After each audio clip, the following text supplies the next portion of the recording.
Beredar sebuah video viral yang memperlihatkan keramahan seorang gadis saat melayani pembeli di sebuah apotik. Video tersebut diunggah oleh akun TikTok @reginadeviau pada Senin 13 September 2021 lalu. Hingga kini Jumat 1 Oktober 2021, video tersebut telah ditonton sebanyak 8,4 juta kali dan disukai oleh 100.000 pengguna TikTok lainnya. Dalam video tersebut, pengunggah memperlihatkan saat ia sedang melayani seorang laki-laki yang ingin membeli obat untuk lambung. Namun laki-laki tersebut salah mengucapkan nama obat yang ingin dibelinya.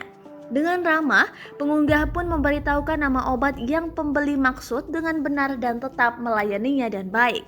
Ada lansoprazole, Lansoprazole ya, buat lambung ya. ada. Bagus mana sama Voltaren? Apa? Bagus mana sama Voltaren? Polisilen mungkin ya. Ya, Voltaren. Oh, itu beda kandungan sih. Kalau lansoprazole di atasnya polisilen. Oh. Sebelumnya biasanya pakai apa?